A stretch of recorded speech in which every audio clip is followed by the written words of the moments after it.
सर्वाधार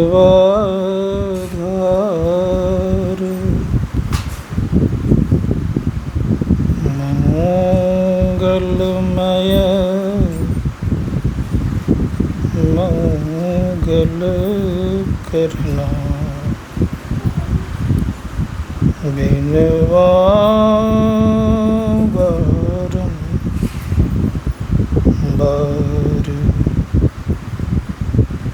धन्य धन्य सतगुरु सुखद महिमा कहीं न जाए। जो कछु कहूँ तुम्हारी कृपा मोते कछु नवसार।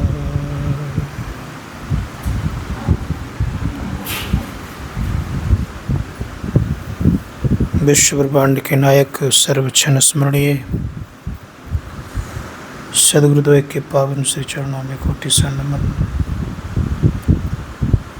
परमादरणीय साधक वृंद, समवेत समादरणीय सज्जन वृंद, आदरणीय माताओं तथा भक्तिमती बहनों,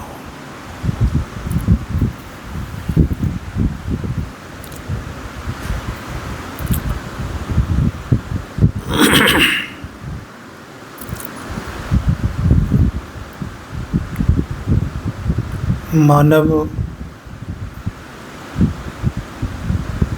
का जीवन जो है ना,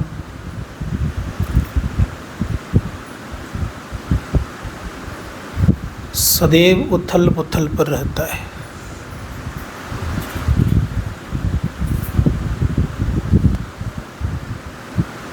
सब दिन कुछ से कुछ सोचते रहता है। कभी अच्छा सोचता है और कभी बुरा सोचता है। कभी किसी की भलाई के विषय में सोचता है और कभी किसी की बुराई के विषय में सोचते रहता है। कभी सत्कर्म करना चाहता है और कभी अपकर्म करना चाहता है तो मन एक, लेकिन कभी अच्छा कभी बुरा क्यों?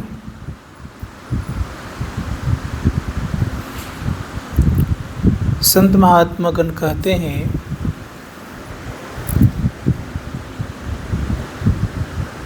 कि इसलिए ऐसा सोचते रहता है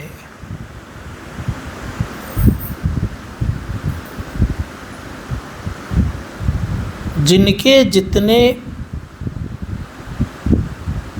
उज्ज्वल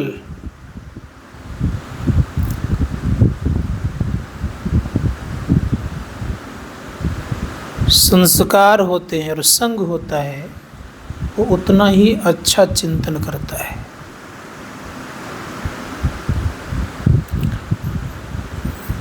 संत कबीर साहब कहते हैं, जल परमाने माछरी, कुल परमाने बुद्धि। जिसको जैसा गुरु मिला उसकी वैसी शुद्धि। कुआं की मछली देखेंगे छोटी छोटी होगी, नदी की मछली बड़ी होती है और समुद्र की मछली बहुत बड़ी होती है। तो कहा गया कि जल परमाने माछरी, अर्थात जल के आधार पर मछलियों की लंबाई और चौड़ाई होती है। कुल परमाने बुद्धि, कुल से तात्पर्य होता है एक सात्विक कुल और दूसरा असात्विक कुल। जिस कुल में परमात्मा का भजन करने वाला स्त्री बने सदैव परमात्मा के समर्पण की भाव रहे, वैसे कुल की चिंता परमात्मा खुद करते हैं। इसीलिए संत कबीर साहब ने कहा है, कबीर चिंता क्यों करे, मम चिंता क्या होय, मम चिंता हरि करे, मोहिन चिंता कोई। कबीर मैं क्यों चिंता हूँ, कबीर साहब कह रहे हैं कि मैं क्यों चिंता करूँ, मोहिन चिंता कोई, मुझे कोई चिंता नहीं होती है। क्यों नहीं होती है, मेरा चिंता हरि करे। ये कौन सा कुल हो गया, इस कुल की बात मैं कर रहा हूँ। तो कहा कि इस कुल में जैसे कोई होते हैं तो कैसा हुआ, जैसे संत कबीर साहब हुए वैसे उनके भक्त भी हुए। कौन, धर्मदास जी महाराज। धर्मदास जी महाराज कहते हैं, मैं सब कुछ समर्पण करता हूँ आपके चरणों में, क्या मुझे दीजिए। ये कुल वाले क्या मांगते हैं, तो धर्मदास जी महाराज कहते हैं, भक्ति दान मोहि दीजिए, देवन का देवा। क्या मांग रहे हैं कुल वाले, का कुल प्रमाणे, कुल के प्रमाण के आधार पर बुद्धि होती है। और फिर कहा, जैसा जिसको गुरु मिला उसकी वैसी ही विचारधारा और उसकी वैसा ही ख्याल होता है। अगर गुरु अंधकार वाले मिल गए हैं तो क्या बताएंगे, वो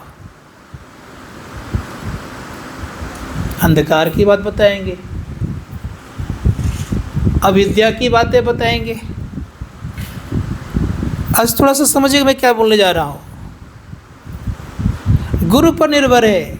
अंधकार में गुरु हैं, कहेंगे यज्ञ कर लो, देवताओं की पूजा कर लो, अपने को नहीं जानने की बात बताएंगे, हवन कर लो, घर की शुद्धि हो जाएगी, घर में वातावरण अच्छा हो जाएगा, आदि आदि। गुरु पर निर्भर है। थोड़ा उससे और अच्छे गुरु मिल गए तो उन्होंने कहा कि देखो थोड़ा सा ध्यान करो, क्योंकि भीतर जो रहता है ना वही बाहर निकलता है। जैसे आप अपने यहाँ, आपके ज़माने में, आज तो लोहे का सब चलने लग गया है और स्टील का, एक ज़माना था मिट्टी का कोठी बनता था, देखे थे ना आप लोग। उस कोठी में कोई अगर चावल रखता था तो क्या निकलता था, धान। क्या निकलता था, चावल निकलता था। अब कोई चना रख दे तो क्या मिलेगा। तो स्थिति समझिएगा, जैसा भीतर रहता है गुरु को वैसा ही बताता है। तो कह रहे हैं समझिए क्या क्या है, और आगे बता रहे हैं। फिर कहा, इन सारे को अविद्या कहते हैं, याद रखिएगा। कब विद्या वाले लगता ये विद्या है, लेकिन सारे अविद्या है। जो व्यक्ति अंतःकरण प्रकाश को प्राप्त करता है, शब्द को प्राप्त करता है, तो संत कबीर साहब कहते ऐसे गुरु के पक्ष में मन को ठहराइए। शब्द मार्गी गुरु ना होवे तो झूठी गुरुआई लेवे। तो शब्द मार्गी की बात कही जा रही है। ये क्या कहते करने के लिए, का आपको मनने के लिए कहते हैं, अर्थात बनाने के लिए कहते हैं आपको कि आप बन जाइए, बदल जाइए। क्या बदलेंगे आप। संत कबीर साहब कहते बदलने से तात्पर्य है कि अपना पहचान करिए। कैसे,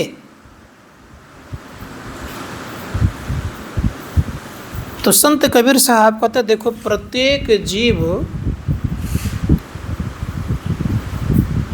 सुहागिन है। सुहागिन समझते हैं आप लोग, किसको कहता है सुहागिन। जिसके पति रहते हैं उसको क्या कहते हैं?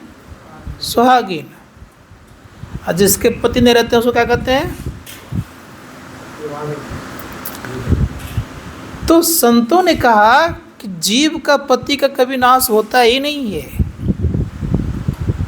ये सब दिन रहता है। तो कबीर साहब कह रहे हैं, मेरी सूरत सुहागिनी जागरी, जगने के लिए कह रहे हैं। कहाँ पर सोया है सूरत भाई? क्यों तो सोबत मोह नींद में, उठ के भजनिया में लाग रही। अब हमारे सिमरन वो इख्तिसार घर चले जाएंगे। क्यों जाएंगे? खींच रहा है। कौन खींच रहा है? तो मोह खींच रहा है। तो कह रहे हैं कि जगिए, सोए हुए कहाँ हैं? कर मेरी सूरत सुहागिनी जागरी, जग जाइए। क्यों तू सोबत मोह नींद में, उठ के भजनिया में लागरी। लेकिन परिणाम क्या बता रहे हैं? कह रहे हैं कि देखो जगना कैसे होगा?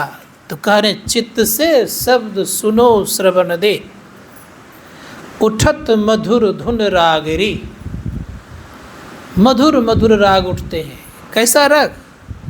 संत कबीर साहब कहते हैं, पांचों नौबत बाजती, होत 36 राग। मधुर मधुर राग है।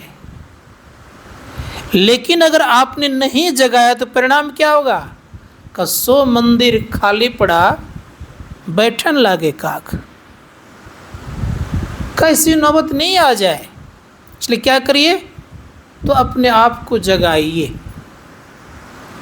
जब जाग जाएंगे ना तो बड़ा आनंद मिलेगा। तो कहा, चित्त से शब्द सुनो श्रवण दे, उठत मधुर धुन रागरी। लेकिन कहने लग गए कि दो कर जोड़ी शीस चरणन दे, भक्ति अचल बर मांगरी। भक्ति का अचल बर यहाँ से प्रारंभ होता है। दोनों किरणों को जोड़िए। किरणों को जोड़ेंगे तो क्या मिलेगा? गुरुदेव कहते हैं, दो नैन नजर जोड़ी के, एक नोक बना के, अंतर में देख सुन सुन। अंतर में खोजना, अर्थात दोनों किरणों को जोड़ेंगे तो क्या मिलेगा? शून्य में कहाँ? दो नैन नजर जोड़ी के एक नोक बना के, एक नोक बनाइए। अंतर में देख सुन सुन, दो शून्य की चर्चा है। अंतर में खोजना, तीसरा शून्य भी है। अंधकार एक शून्य, दूसरा प्रकाश एक शून्य, और तीसरा शब्द एक शून्य। तीन शून्य की चर्चा वहाँ भी है। लेकिन इसी को बड़े प्रेम से कहते हैं संत दाऊदयाल जी महाराज, शून्य शून्य शून्य की पारा, अगुन सगुन नहीं दोई, दादू जाने नहीं कोई।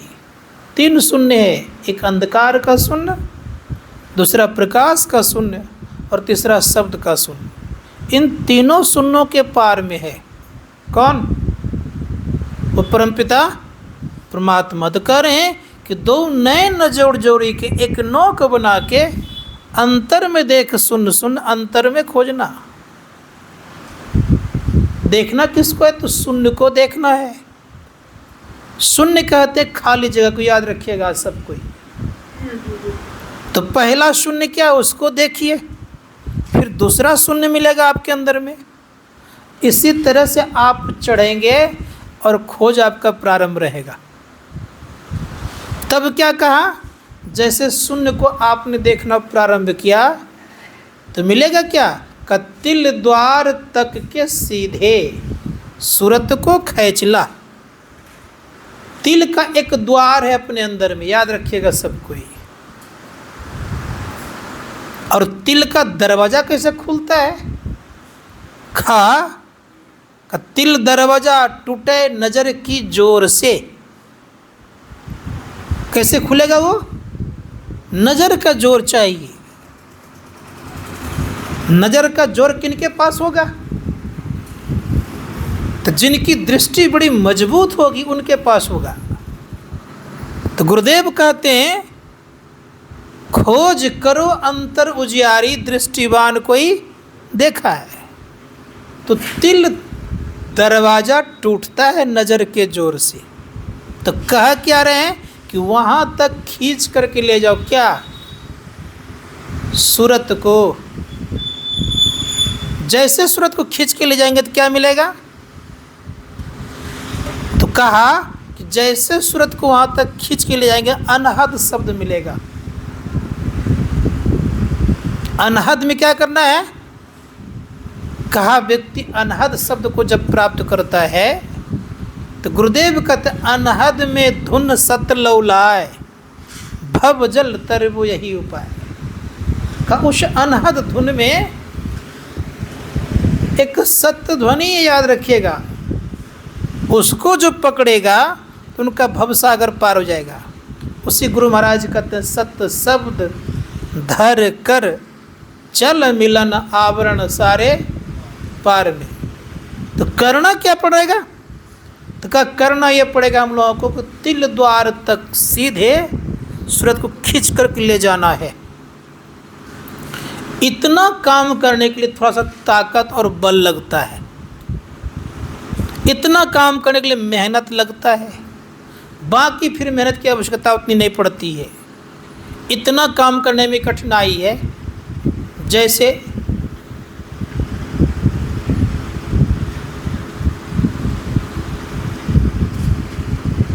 हम आपके जीवन में बहुत कुछ देखने का मौका मिला होगा। एक छोटा सा दुकान का उदाहरण मैं देता हूँ।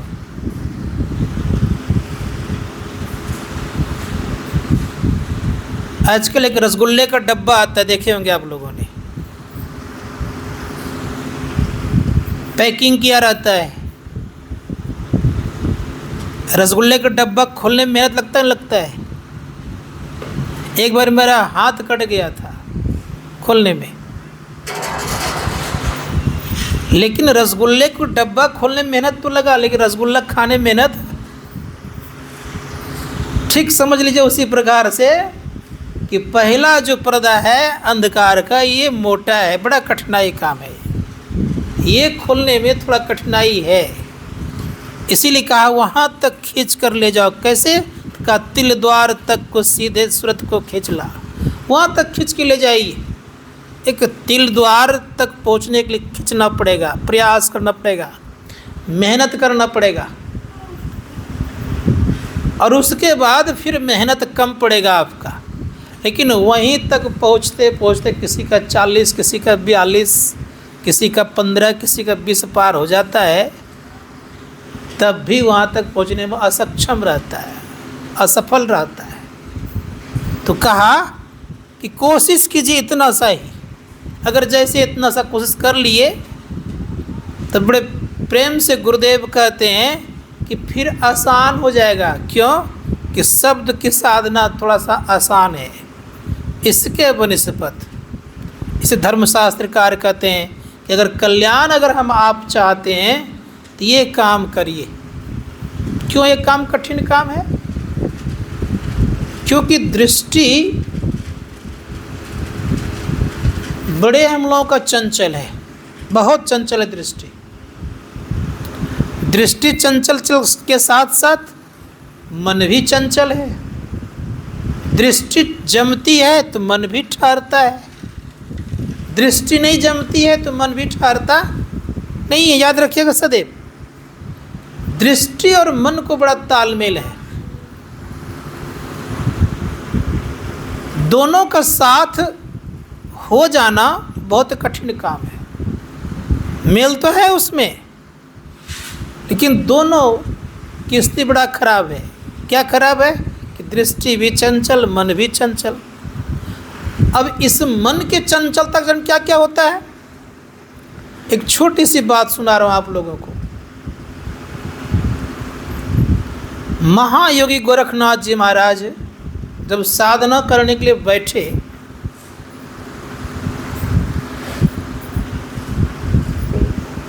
तो रास्ता था कुछ दूर से, उस रास्ते पर चलने वाले बटोही, इसको मुसाफिर कहते हैं, वो जिलेबी का दोना लेकर के जा रहा था। नाक में भी मन है, आपका याद रखिएगा, आँख में भी मन है, कान में भी मन है, इस सब में मन है घुसा हुआ। नाक के मन अर्थात नाक को सुगंध लगा, किसका? जिलेबी का। और जैसे सुगंध लगा जिलेबी का, जिलेबी देखा नहीं है कि इन्होंने गोरखनाथ जी वहाँ देखा नहीं है, वो कबाड़ लगा था, ढक्कन से बंद है और ठोंगे के भीतर में है, लेकिन सुगंध केवल लग गया तो परिणाम ये हुआ कि गोरखनाथ जी महाराज का मन हो गया कि जिलेबी खाना है। बैठा है ध्यान करने के लिए, अब इतना परेशान कर दिया जिलेबी खाने के लिए मन ने कि ध्यान से उठ करके दुकान पर पहुंचा दिया। दुकान पर गया, वहाँ जा करके जिलेबी खरीदवा दिया। एक ठोंगा अर्थात बड़ा सा ठोंगा में जिलेबी खरीद करके लाया।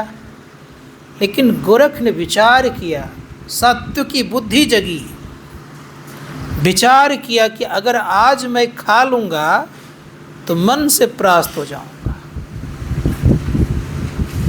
आ रहा था बैठ करके खाऊंगा तो रास्ते में गाय का गोबर मिल गया, उसको भी ठोंगा में लेते आया, दोनों को बड़े प्रेम से मिला दिया। और मिला देने के बाद अब मुंह में जाएगा, अब एक भी नहीं गया मुंह में। परिणाम ये हुआ कि सब के सब वो जिलेबी फेंक दिए। गोरख जी महाराज का फिर मन उधर कभी नहीं गया। तो देखिए सूक्ष्म कितना है, कहाँ खींच करके ले गया। इसको बोलता है मानस दृष्टि, याद रखिएगा। मन, नाक ने सुगंध लिया, पहुंच गया मन वहाँ और दुकान पर पहुंचा दिया। तो मैं कहने ये जा रहा था कि इसी प्रकार से हम आपके जीवन में कुछ ऐसी चीज़ें हैं जो कि वस जाता है, जो निकलता नहीं, इसीलिए वहाँ तक पहुँचने में परेशानी होती है। तो करना क्या पड़ेगा?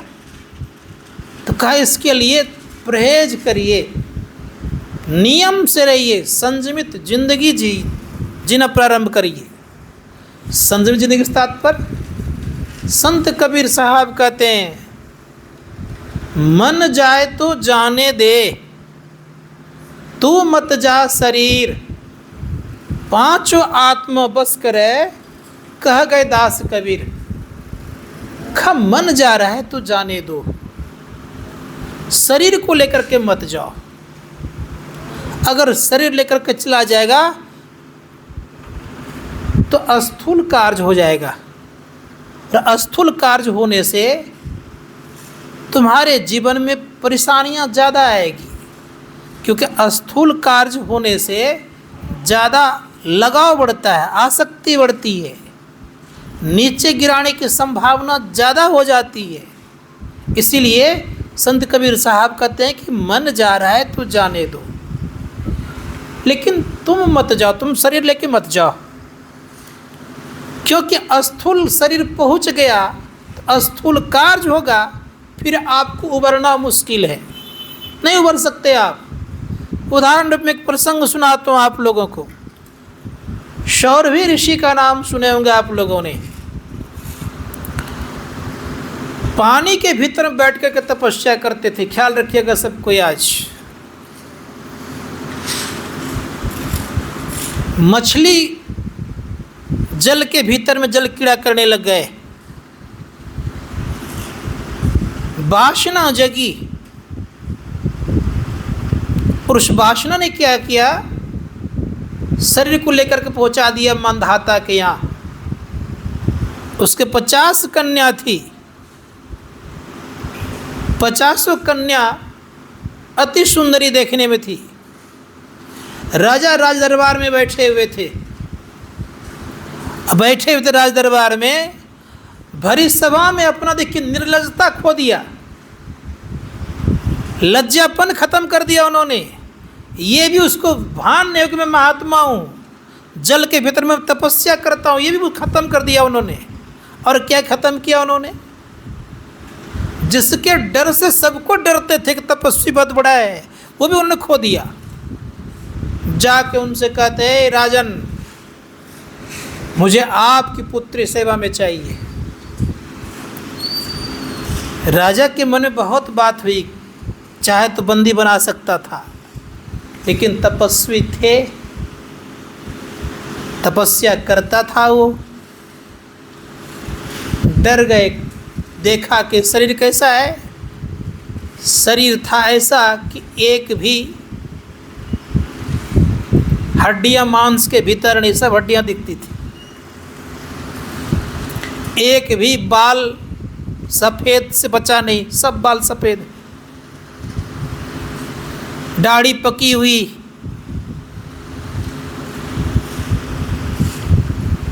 तुम मानदाता के मन में इसको कौन वर्ण करेगा? कांतापुर चले जाइए। और वहाँ जाने के पहले साधनाथ की ध्यान दीजिएगा थोड़ा सा। इतना सुंदर रूप बनाया कि 50 कन्या वर्ण कर लिए, लेकर के चल दी। संत महात्मा गण कहते हैं ये विकृति है, मन में वासना आता तो शरीर लेके मत जाइए। मन जा रहा है तो जाने दीजिए, लेकिन शरीर लेके मत जाइए। शरीर लेके चले गए तो निश्चित आपको दुर्दशा पूरा करके ही छोड़ेगा, क्योंकि आप बच नहीं सकते। इसलिए किसी प्रकार का मन हो, चाहे वे खाने का मन करे, मिलने का मन करे, या और किसी प्रकार का मन में विचार उठने दीजिए, लेकिन मुझे लेके जाना नहीं है स्थूल शरीर को। ये ख्याल रखना होगा। प्रारंभ में स्थिति ऐसी बना के रखना पड़ेगा आपको। और जब आपका मेहनत को पानी फिरा दे तो समझिएगा कि ये काम कार्य करना भी नहीं चाहिए। आप बरसों की तपस्या कर रहे हैं, तपस्या करने के क्रम में खींचता है मोह अधिक। याद रखिएगा, आज मोह खींचता है, ममता खींचता है, खींचती है, ममता खींचते रहते हैं, वासना जगती है, क्रोध आता है, लोभ बढ़ता है। क्यों आता है? सब करने से इसलिए आता है कि आप देखते होंगे कि मिठाई बनाते हैं दुकान में ना, चीनी देखने में कितना साफ सुथरा है, चकचक करती है चीनी, कोई नहीं कहेगा कि गंदगी इसमें है। लेकिन वही जब भट्टी पे चढ़ाता है, पानी डालता, आँच दिखाता, तो क्या हाल होता है चीनी का? तो गंदगी निकलना प्रारंभ हो जाता है। उसी प्रकार से विकार जब बढ़ने लग जाता, समझे गंदगी निकल रही है, लेकिन अब संभालना तो पड़ेगा आपको। अब नहीं संभालने के कारण लोग पुनः वहाँ पहुँच जाता है, परेशानियाँ बढ़ जाती है। इसलिए प्रयास कीजिए कि हम डटे रहें, एक आवरण के अंतर्गत रहें। आवरण समझते हैं? ये गुरु का मंत्र एक आवरण है, महात्मा का संग एक आवरण है। इसे संत महात्मागण कहते हैं कि आवरण के तहत रहिए। और जब आवरण के तहत रहेंगे तो संतों ने कहा कि निश्चित याद रखिएगा कि जैसे जप को आपने एक ढाल बना लिए, खूब जप करने लग गए। जप करने से श्वास की गति धीमी होती, सीधे बैठ के जप करेंगे तो जैसे ही श्वास की गति धीमी होगी, फिर जो आपके मन में कोई वासना बसी हुई थी वो धीरे धीरे कम होना प्रारंभ हो जाएगा। जैसे कम होना प्रारंभ हो जाएगा, फिर आपका जीवन सरल हो जाएगा। तो ये कोशिश करना पड़ेगा आपको जीवन में, ये संभालने का काम आपको खुद करना पड़ेगा। दूसरा आपको संकेत ही कर सकता है और कुछ नहीं कर सकता है।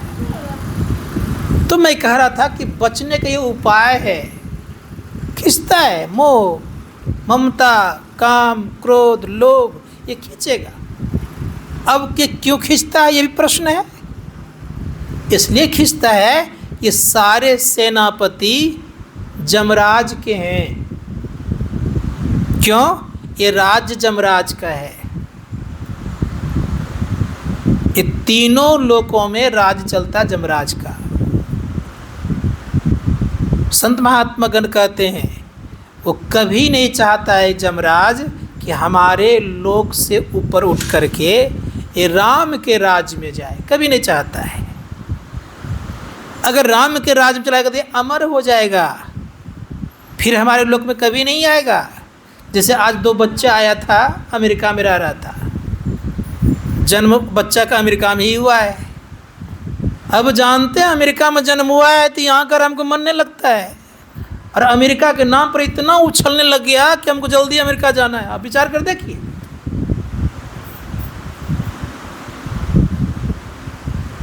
मैं इस बात को इसलिए रख रहा हूं कि उसको अमेरिका प्रिय है।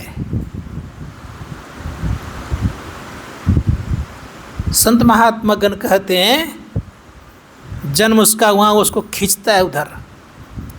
लेकिन अमेरिका का कानून यहाँ पर लागू नहीं होगा। उसी प्रकार से याद रखिएगा कि जमराज का ये लोक है तो जमराज का कानून लागू है, लेकिन राम के राज में जमराज कानून चलता नहीं है। समझिएगा मेरी बात को। संत महात्मा गण कहते हैं कि कोई जाने देगा,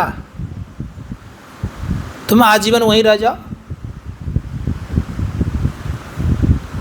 अगर यहाँ से भारत सरकार के तरफ से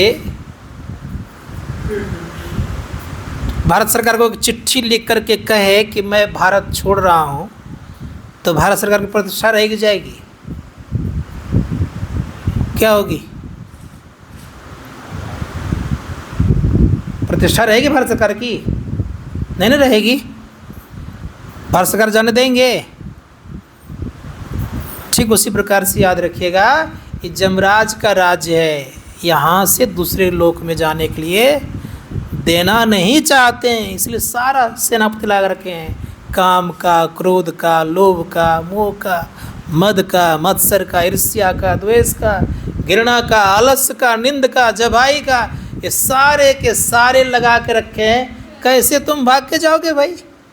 यहाँ तक तृष्णा का, तृष्णा भी उसी का है। सबसे पार वाली तृष्णा से पार पाना मुश्किल है। इसे धर्मशास्त्रकार कहते हैं, इन सबों को लगा कर रखने के कारण हम लोग भगवान के राज्य में नहीं पहुंच पाते हैं। इसलिए ध्यान करने पड़ते थे। आलस्य आता है, कभी नींद आती है, कभी गुनावन होता है, कभी चंचल होता है। ये सब सेनापति लगा के रखे हुए हैं। सेना है, पति है, उसके सब लगा के रखे हैं। इसीलिए संत कबीर साहब ने कहा है, काम दीवाना, क्रोध है राजा, बसे 2500 चोर, मुसाफिर जइयो कौन और? कैसे जाएंगे उस ओर? अब जा ही नहीं सकते हैं। ये सब लगा के रखा हुआ है। काम दीवाना है, क्रोध राजा है। अब 25 चोर से मतलब एक एक प्रकृति के 5-5 गुण हैं। ये सब लगा के रखा हुआ है। आकाश तत्व का है काम, क्रोध, लोभ, मोह और मद। झावा तत्व का है चलना, बोलना, पसरना, सिकुड़ना, बैठना। भूख, प्यास, आलस, जभाई, ये अग्नि तत्व का है। ये सबके लगे हुए हैं। ये 2500 चोर है। दीवाना क्यों बना दिया? काम दीवाना, क्रोध है राजा। संतों ने कहा अगर बचना चाहते इन सबों से तो एक रक्षा कवच ले लीजिए। वो रक्षा कवच है गुरु का। गुरु का मंत्र का खूब जाप करते रहिए। जाप करते करते करते कवच रहेगा। थोड़ा सा अपना स्थिति बनाइए। जैसे जब से आप ऊपर बैठेंगे एक और सुरक्षा कवच मिल जाएगा आपको। वो मिल जाएगा गुरु मूर्ति का, अर्थात गुरु का दर्शन का, स्वरूप का दर्शन का। 2 कवच मिल गया। साधारण मंत्री को कितना देता है सिक्योरिटी गार्ड? 1 लेयर वाला। अब प्रधानमंत्री को 3-4 लेयर है, देखिएगा। राज्य का पुलिस अलग, उसके अलावा सीआरपी है, कमांडो है, एनएसजी है, इतने हैं ना, इतने सारे हैं। तब उसके घेरा में रहते हैं बेचारे, पर्सनल अलग है। उसी प्रकार से जब किस्ती अच्छी बनेगी तो 1 कवच गुरुमूर्ति का ध्यान हो गया, दूसरा कवच, दूसरा सुरक्षा गार्ड, दृष्टि योग क्रिया हो गई, तीसरा ये सुरक्षा गार्ड।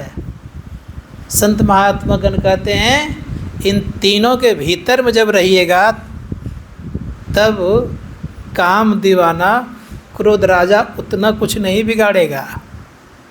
और चौथे जब आपके अंदर में आ गया तब धीरे धीरे लोग शांत हो जाएगा। धर्मशास्त्रकार कहते हैं कोशिश कीजिए चर सुरक्षा गार्ड के भीतर जब आप अपने को बना लीजिएगा तो बाहर से भी लोग सुरक्षा करना शुरू कर देगा आपको। तब भीतर सुरक्षा गार्ड तो बाहर की सुरक्षा गार्ड, तब लोगों की भीड़ भी लगेगी। तब आप चलेंगे दोनों साइड लाइन लगा कर, मत ज़्यादा स्पर्श करो, जाने दो इनको, और नहीं तो अभी तो सबको आप कुछ भी कर सकता है। संत महात्मा ने कहा कोशिश कीजिए कि अगर जीवन को बनाना है तो अंदर में बढ़ा लीजिए व्यवस्था, भीतर जैसे व्यवस्था अच्छी होगी बाहर स्वतः अपने आप व्यवस्था होगी। बाहर के लिए उतना प्रयत्न और प्रयास करना नहीं पड़ेगा, और भीतर ही एक खोखला है तो बाहर कौन व्यवस्था करेगा? बात समझ आ रही है? इसलिए भीतर से मजबूत बनिए, बाहर व्यवस्था अपने आप हो जाएगा। भीतर से कमज़ोर रहिएगा तो समझ लीजिएगा कि बाहर व्यवस्था भी अच्छी हो नहीं सकती है। तो मजबूत भीतर से बनता है तभी उसकी व्यवस्था अच्छी होती है। तो विशेष ना कुछ कर, इतना ही कहूँगा कि जैसी आस्था वैसी व्यवस्था होगी आपकी। ये जो ध्यानाभ्यास का कार्यक्रम रखा गया था आश्रम में कुछ नहीं था, खोल के बता देता हूँ मैं। सब कोई हमको कहते थे, बाहर के लोग भी कहते थे, यहाँ के लोग भी बोलते थे 2-2 महीना का ध्यानाभ्यास है, कैसे होगा? सब कोई बोलते थे, बाहर के लोग भी बोलते थे 2 महीना। 2 मिनट क्या हो गया भाई? इतना दिन का ध्यानाभ्यास कर रहे हैं, हमके लिए होने तो दीजिए। अब कहता हो जाएगा। क्यों कहता हो जाएगा? क्योंकि लाइन पे लग गया है तो 2 मिनट लगता है, अब हो जाएगा आराम से। तो जब भीतर से मजबूत रहिएगा ना तो दिखेगा प्रारंभ व्यवस्था नहीं, लेकिन अपने आप व्यवस्था हो जाएगा। पूछिए किसको मांगने के लिए गया? यहाँ के लोग नहीं गया है, व्यवस्था हो रही है ना। उसी तरह से याद रखिएगा, भीतर से मजबूत रहेगा तो स्वतः लोग पहुँचा देगा आपको। मैं जंगल में रहा हूँ, वहाँ भी भोजन खूब बढ़िया मिलता था। अब महल में रह रहा हूँ, यहाँ बढ़िया मिलता है। दोनों जगह में कोई अंतर नहीं मिलता मुझे। जंगलों में रह करके भी देखा है इस शरीर को खूब सुंदर व्यवस्था, जो कि राजमहल वाले को नहीं मिलता था। और यहाँ भी व्यवस्था है। तो भीतर से मजबूत होइएगा, बाहर अपने आप आएगा, कोई दिक्कत नहीं होगी। जिसमें हाथ लगाइएगा वो काम पूरा होकर के ही रहेगा। तो व्यवस्था टंच रखना है तो भीतर से मजबूत बनिए। गुरु महाराज कहते हैं अंदर बाहर जिनके अच्छे हो जाते हैं तो सब कुछ धीरे धीरे उनको मिलना प्रारंभ हो जाता है। संसार में सुख भी मिलता है, परमार्थ भी अच्छा मिलता है। बोलिए प्रेम से श्री सद्गुरु।